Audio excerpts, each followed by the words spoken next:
오늘은 저희 함께 나누실 말씀 로마서 5장 12절에서 19절 말씀 가지고 한 사람으로 라는 제목으로 말씀의 은혜를 나누고자 합니다. 기독교에서 가장 중요하고 강조하는 것이라고 생각하면 이제 구원론이 될 겁니다. 우리가 어떻게 구원을 받는가.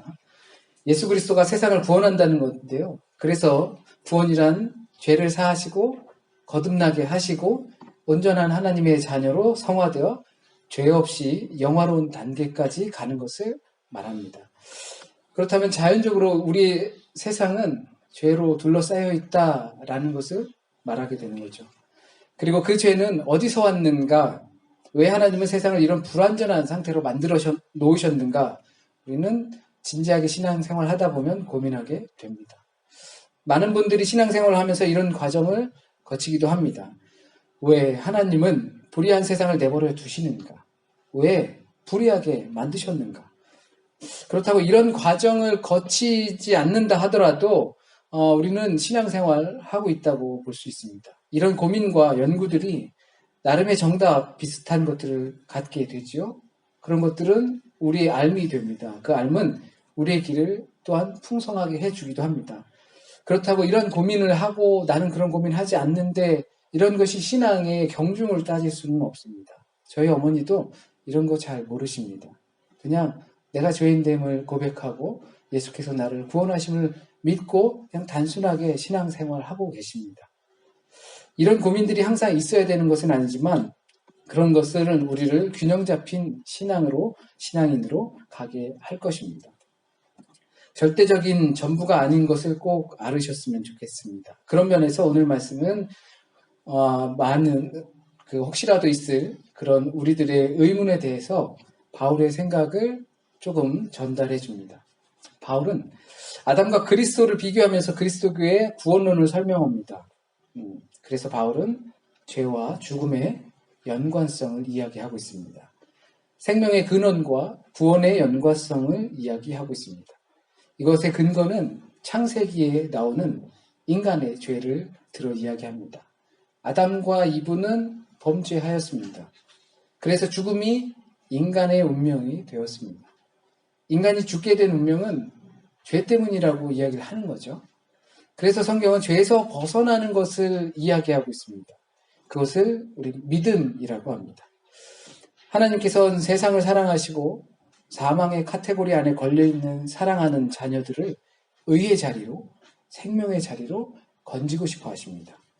그래서 예수 그리스도를 믿음으로 생명의 근원이신 그로부터 분리된 하나님과의 관계가 회복되고 사망의 삶에서 생명의 삶으로 옮겨지게 되는 겁니다. 이것을 확대 해석하면 인간의 참된 존재의 의미를 찾는 것이 믿음으로 생명의 근원, 그리고 행복의 근원, 기쁨의 근원, 소망의 근원으로 되살아나는 겁니다. 죄 때문에 모든 생명이 사망의 굴레를 지게 되었습니다. 물론 바울은 모든 생명이라고 표현하진 않았습니다. 그리고 창세기에서 인간들이 범죄하였을 때 죄의 결과로 인간들이 반드시 죽으리라 라고 말씀하십니다. 인간들에게만 그런 특별한 권한을 주신 겁니다. 그러나 이 사망을 목숨, 우리가 살아있는 생명, 이것이 더 이상 없어지는 것이라고 이해한다면 나무도 사망하고 새들도 사망하고 꽃들도 사망하는 겁니다. 그런데 우리가 그들의 사망과 죄와의 상관관계를 설명할 수 없게 됩니다. 죄의 결과가 사망하는 것이다. 그 사망하는 것이 모든 사람이 때가 되면 죽게 되는 것이다 라는 것으로 이해하게 되면 나무와 꽃들도 죽고 또 사망하게 되는데 그들은 어떠한 죄가 있는가 설명할 수 없게 되는 거죠. 모든 살아있는 것은 죽고 사라집니다. 그들은 선악을 알게 하는 그 나무를 먹지 않았습니다. 그렇기 때문에 여기서 죽음 또는 사망을 생물학적 사망으로 생각하면 서로 혼돈하게 되는 거죠. 그러므로 우린 죄로 인한 사망이 무엇인지 검토할 필요가 있습니다. 죄의 결과가 사망이다라고 했는데 그 결과로 얻게 되는 사망이 내 삶에 있어서 어떤 것을 의미하는지 생각해 볼 필요가 있습니다. 이제 신학 좀 한다는 사람들은 나름 자기만의 정의를 갖고 있습니다. 신학자들은 죄를 교만이라고도 하고 불순종 또는 자기애 이런 인간의 행동들을 보고 이런 것들을 하나님과 분리되었다라고 보고 있습니다. 인간이 교만하여서 하나님의 말씀에 불순종하여서 자기를 너무 사랑하여서 하나님과 떨어졌다라고 하는 겁니다. 이게 곧 사망입니다. 그것을 아담, 최초의 사람으로 또는 사람의 보편적 성향으로 인해서 그 죄를 이해하고 있습니다. 사람이 그러한 성향이 있다는 겁니다. 그래서 그러한 성향으로 인해서 사망에 이르게 되는 것입니다. 그걸 자체가 또한 사망입니다. 죄의 결과가 우리에게 가져다 준 것은 하나님과 분리되는 것입니다. 창세기 3장에서 선악을 알게 하는 나무를 먹으면 정령 죽으리라 했던 하나님의 말씀, 그것이 곧 우리에게 기준이 되는 겁니다.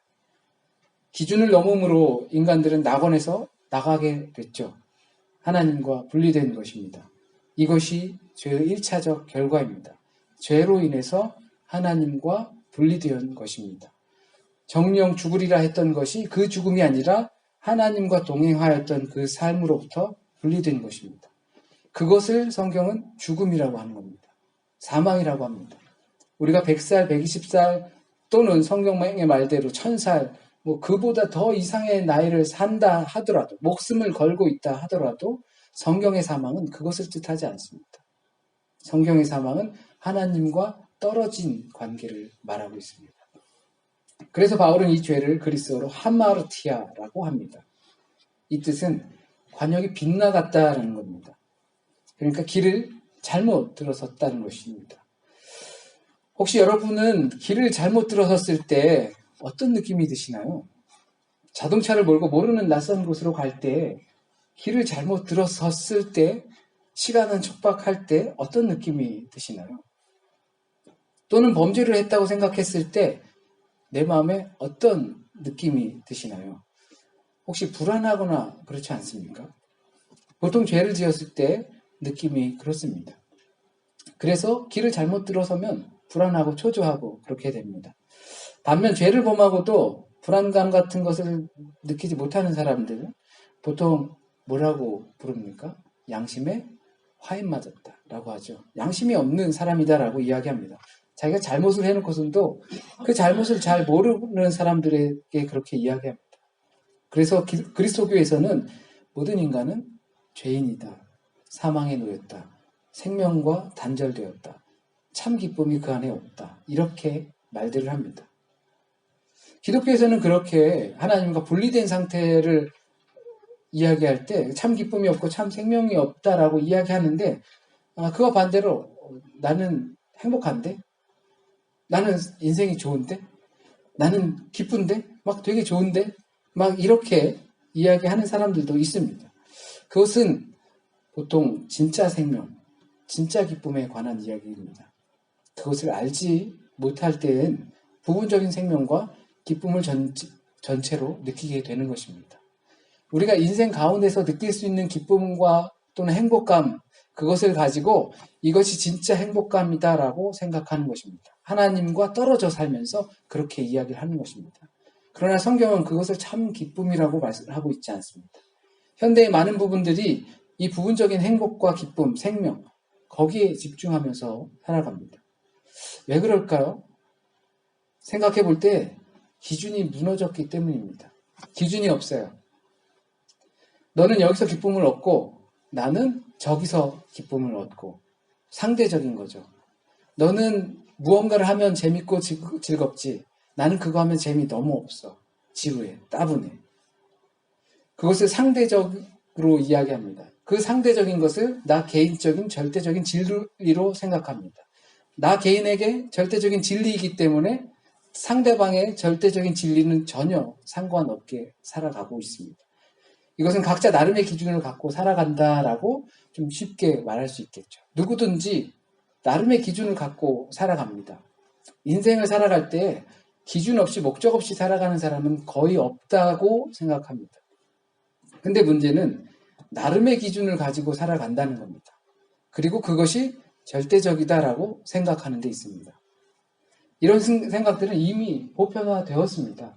누구를 만나더라도 네가 좋은 대로 해. 그게 더 중요해. 라고 이야기를 합니다. 보편적인 어떠한 절대적인 진리는 이야기하지 않습니다. 왜 남에게 싫은 소리를 하겠습니까? 바울은 그러한 기준을 율법으로 잡았습니다. 우리에게 주어진 기준, 그와 같은 기준, 절대적 진리를 알고 모르게 할 수 있는 그 기준을 율법이라고 말했습니다. 하나님의 말씀이죠. 하나님의 말씀을 순종함을 뜻하는 것입니다. 먹지 말라고 했던 그 말, 그 기준 때문에 죄를 알게 됐다는 것입니다. 물론 그로 인해서 의인도 알 수 있게 됩니다. 그런데 요즘 우리의 자세는 그 기준이 없다는 데에 문제를 두고 있습니다. 그래서 선한 것과 악한 것이 모호하게 됩니다. 확실한 기준이 없기 때문에 각자가 자기 옳은 대로 간다라고 성경은 말씀하고 있습니다. 이 생각의 결국은 자기 자신을 염두에 두고 있는 겁니다. 상대적인 기준, 자기 나름의 기준을 가지고 자기 자신을 변호하기 위해서 우리는 이 기준을 가지고 있습니다. 나처럼 이렇게 사는 거 괜찮아. 내가 좋은 거니까. 자기 자신을 변호하기 위한 기준을 가지고 있는 겁니다. 어떤 누군가가 절대적인 기준을 제시할 때 그것은 내가 도달할 수 없는 것이기 때문에 그것을 피하고 내 나름의 기준으로 내 나름의 진리를 가지고 살아가는 거죠. 내가 잘못 살고 있는 것이 아니다라는 것을 변호하기 위함입니다. 성경이 말하는 모든 인간이 하나님의 말씀에 순종하지 않았고 사형 선고를 받았는데 그 무죄 판결은 예수 그리스도밖에 없다라는 사실을 이 상대적인 기준이나 이러한 것들은 그 사실을 무색하게 만듭니다. 기준이 없기 때문입니다. 하나님의 말씀은 분명한 기준이 됩니다. 그래서 우리는 그 말씀을 바이블이라고 합니다. 모든 존재하는 것에는 끝이 있기 마련입니다. 그런 성경의 묘사는 끝이 없었는데 우리의 죄로 인해서 끝이 생겼다는 것처럼 말하고 있습니다. 이것을 조금 우리가 이해하기 편하게 본다면 하나님의 기준으로 말미암아서 이제 그 끝을 알게 되었다라고 생각하면 좋을 것 같습니다. 죄를 구분할 수 있는 기준이 생긴 것입니다. 무엇이 좋고 무엇이 나쁜지 알 수 있는 기준이 생긴 거죠. 신학에는 신정론이라는 것이 있습니다. 하나님의 정의로움을 설명하기 위한 것이에요. 그래서 가끔 철학자들이나 신학자들이 하나님께서는 정의롭다라는 것을 설명하기 위해서 어떤 논리를 펴냐면 선하고 악한 것, 그것이 우리가 당하는 고난, 그것이 우리가 생각할 땐 악한 것이고 그리고 고난이고 또는 선이지만 하나님의 입장에선 그것은 선이 아닐 수 있다라는 논리를 펼칩니다. 그렇게 되면 어떻게 되겠습니까? 선과 악의 기준이 불분명해지게 되겠죠. 그러면 그 불분명한 선과 악 때문에 내가 굳이 선한 일을 하려고 노력할 필요가 없게 되겠죠. 신학이 갖는 맹점도 그런 부분이 있긴 합니다. 하지만 성경은 우리에게 분명하게 말하고 있습니다. 선한 것 있어. 그것이 하나님의 말씀의 기준이야. 그리고 악한 것도 있어. 그것이 하나님의 말씀의 기준에서 벗어난 것들이야. 그것들은 대개 자기의 욕심과 불순종함과 교만함이 우리에게 있어. 그럼으로써 하나님과 우리는 그것 때문에 분리되게 되어 있어. 그것이 분리되면 우리가 살아 있어도 막 아무리 좋은 것을 하면서 살아도 큰 집에 살고 남들이 할 수 있는 모든 것을 할 수 있다 하더라도 그것은 사망이야 라고 바울은 우리에게 설명해 주고 있는 겁니다. 바울은 이 모든 사건이 그러나 한 사람이라고 이야기를 하고 있습니다. 한 사람 때문에 생겼고 한 사람으로 그 문제가 해결된다고 설명합니다. 우리는 혹시 이와 같은 성경의 주장에 반감이 서지는 않습니까? 왜? 한 사람 때문에 말짱한 내가 죄인인가? 왜? 한 사람 때문에 이제 막 갓 태어난 아이가 죄인이라고 하는가? 우리는 혹시 이와 같은 성경의 주장에 생각해보거나 반감을 가져보신 적이 있지는 않는지 모르겠습니다. 성경은 오늘 이 표현만이 아니라 여러 곳에서 한 사람에게 집중을 합니다. 한 사람이 모든 인간의 대표격이 됩니다. 모세라는 한 인물, 요나라는 한 인물, 또 오늘처럼 바울이라는 한 인물. 성경은 의외로 이 한 인물에 집중합니다. 그것을 우리 좀 살아가는데 요즘의 상황을 보면 코로나19라는 질병 때문에 정말 혼란에 휩싸여 있죠. 따지고 보면 상황이 그렇게까지 심각해진 것은 시작점이 있겠죠. 그 시작점은 분명 크지 않았을 겁니다. 아주 작은 데서 시작했다가 지금 이 지경까지 온 것이 아닐까 생각해 봅니다. 왜 한 사람 때문에, 아담 때문에 내가 죄인이라고 하시는 거지? 라고 우리는 충분히 생각할 수 있는데, 근데 우리 주변에 일어나는 많은 상황들이 아주 작은 한 사람, 한 가지 때문에, 한 번의 실수 때문에 이렇게 되는 경우가 되게 많이 있다는 것을 우리는 생각하게 됩니다. 바울은 여기서 한 사람의 범죄함과 한 사람의 구원하심을 비교하면서 한 사람의 구원하심이 더 뛰어나다라고 설명합니다. 범죄함보다 용서하시는 은혜, 의롭게 하시는 은혜, 죽음을 뛰어넘는 생명의 놀라움을 한 사람의 순종하심으로 우리에게 선물로 주셨다라고 설명합니다. 세상에 죄가 들어오게 된 것보다 세상에 생명이 들어온 것, 그 은혜가 더 크다라고 이야기합니다. 죄의 결과는 피할 수 없는 사망이지만 이제 하나님의 은혜는 그리스도 예수 우리 주 안에 있는 영원한 소망이 되는 것이죠. 아무리 노력을 해도 우리 안에 잔존하는 그 죄성은 사라지지 않을 것입니다. 나만 생각하는 마음은 줄어들 수 있을지언정 없어지지 않을 겁니다. 내가 뛰어나다라고 생각하는 마음은 조금 변할 수는 있어도 그 근본적인 생각은 변하지 않을 것입니다. 저 사람이 갖고 있는 것을 나도 갖고 싶다라고 하는 마음은 상황에 따라서 다를 수는 있겠지만 크게 변하지 않을 것입니다. 아무리 노력해도 우리 안에 잔존하는 죄성은 사라지지 않을 것입니다. 그러나 우리가 생각할 것은 왜 이렇게 불의하고 결핍된 상태로 두셨는가가 아니라 왜 그토록 그러한 우리를 사랑하셨는가. 여기에서 우리의 문제를 해결할 수 있다는 것입니다. 예수를 믿으면서 불의한 상황들을 보고 문제들을 보고 하면서 우리는 그런 생각들이 듭니다. 왜 이러한 상황을 만드셨는가? 왜 불의한 상황을 그냥 두고 보고 계시는가? 너무 여기에 집중하지요. 그러나 성경이 우리에게 말해주는 것은 집중할 포인트가 잘못됐다. 그것보다 더 큰 것이 하나님의 은혜이다. 우리가 생각할 것은 왜 그러한 상황과 그러한 존재인 우리를 그토록 사랑하셨는가. 거기에 집중할 것이다라고 성경은 말해주고 있습니다. 한 사람으로 인해 모든 사람이 죄에 빠지고 사망의 멍에를 매게 되었습니다. 그러나 한 사람으로 인해 모든 사람이 생명에 거할 수 있게 되었습니다. 한 사람으로 인해 죄를 알게 되었고 한 사람으로 인해 구원을 알게 되었습니다. 한 사람으로 인해 불안을 느끼고 한 사람으로 인해 참 기쁨을 느끼게 되었습니다.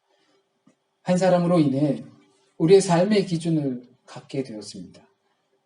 한 사람으로 인해 새로운 삶을 알게 되었습니다. 그 한 사람으로 사랑을 알게 되었고 그 한 사람으로 과거와는 다르게 살게 되었습니다. 한 사람으로 내가 변하게 되었습니다. 우리의 작은 인생 속에서도 한 사람으로 인해 이루어지는 일들을 경험하면서 살고 있습니다. 이것이 한 사람의 은혜이고 그 한 사람을 예수 그리스도라고 성경은 증언하고 있습니다.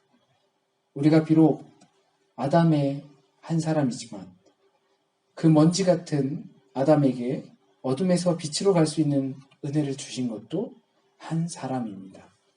비록 한 사람으로 인해 이 세상에 죄가 들어왔지만 다시금 한 사람으로 인해 그 죄보다 더 큰 은혜가 우리에게 들어오게 되었음을 믿으시길 바랍니다.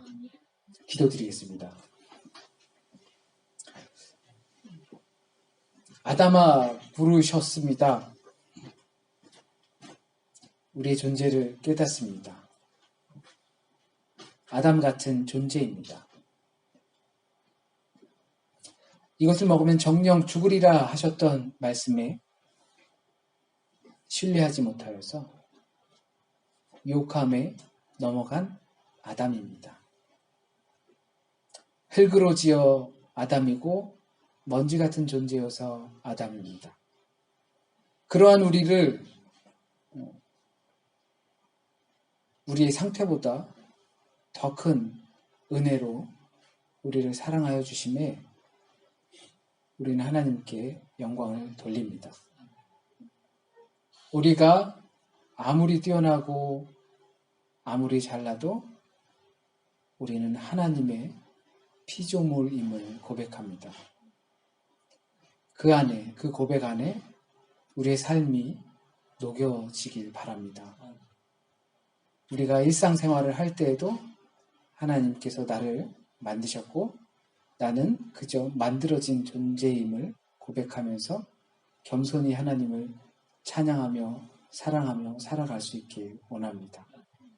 주님, 혹시 오늘 이 시간 우리에게 또한 우리가 꼭 들어야 할 말씀이 잘못 전해졌다면 우리의 마음과 생각 가운데서 지워주시고 온전히 주님께서 이 자리에서 우리에게 선포하고자 하셨던 그 말씀만 우리 마음밭에 남게 하여 주셔서 뿌리 내리고 또 열매 맺게 하여 주세요. 한 주간의 삶도 주님께 맡깁니다.